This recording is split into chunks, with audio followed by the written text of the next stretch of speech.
It's really effective to have your students complete visual observations as well. So if you double click on the tree, you will find that this is a Google drawing. Students can sketch, they can pull in pictures, they can pull in text, they can pull in shapes to make graphic organizers. Basically, they can do whatever they need to here to be able to show their observations as well as explain them using words. Claim, what can you claim about the underground forest based on the research from this podcast? This is kind of the final thing they do before the podcast ends. Now, after the podcast, this is where you can kind of take it as far as you would like. So if you want your students to complete extensive research, this can be a place for them to do that. So it says, what extra evidence in research can you find to validate what you heard in the podcast or refute it? So what's great is with all of this, in science, we are finding things, evidence out all the time. So if a podcast is from a year ago, there might be new evidence that refutes it or validates it further. We want to make sure that we teach our students how to research online credibly. So we want to make sure that their sources are cited correctly. And Google Docs can help them do that. The final thing is the reflection piece, and this is big. Making sure that they go back to their hypothesis, they go back to their prediction, maybe their original question, and they figure out how has their idea changed. So when they first read the abstract, they first heard, oh, this is some underground forest. How has their idea changed from when they originally started the podcast? At the end, what is different? So this concept is similar to blank because blank, or this evidence shows that blank to be true and not blank because this is what occurred. So we do this automatically, but really giving them a space to do this. And this might be done after you have a collaborative group discussion. This probably should be done the next day, and their further evidence should be included in their reflection.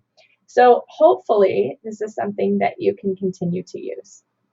So now that we have listened to podcasts in class, you can click this link here to see all of the different places to get podcasts. So I have listened to all of these and can say that these are credible places for your students to listen to podcasts. I've written a summary or gotten some summaries from iTunes, so you can read to see what subject area is important for your class, what works basically for you. Some of these have multiple domains, so Radiolab is going to be cross subject wise. I haven't listened to all on this website, so if you're looking for some more, you can go ahead and click this link. And then we scroll down to see, now that my students have listened to podcasts, it's a normal thing that's done in class, you can start having your students make podcasts. So what's great about this is it's really not that techy. You can have your students do this using a voice recorder, you can have them use a phone, you can have them use a Chromebook, it really doesn't matter. Basically, the overall cycle of it is they start with a question. So what is their question they have regarding science or content? Then they start doing some research. After they kind of have some answers, they have some narrative, they're going to write a script. So for different students, that might look differently. You might have a word-for-word script of what everyone's going to say, or if your students are really confident in their research and their content, then they can kind of banter back and forth. This is why it's so important for students to have exposure to other podcasts before they start writing their script, because they really need to know what the outline is of a normal podcast so they can figure out how to write a script. And then finally, the recording. Now, if you don't want this to be a 2-week-long project, then your students can record and be done with it. It doesn't need to be edited with music and sound and cutting out clips and adding in everything if you don't want it to be. And that's a great project to do. Maybe you can connect with an ELA teacher and have this be a cross-curricular project. And then you can really dive into making this a global thing, having a place for your students to share this out. But what's really important is that even if this is a 1 or 2 day project, that your students are able to share their ideas out, that you're not just collecting it and being done with it, but instead that your students are able to listen to each other's podcasts and then hopefully able to share that with the world globally, so that if other students are interested, they can listen to your students' podcasts. So a place to do that is Podomatic.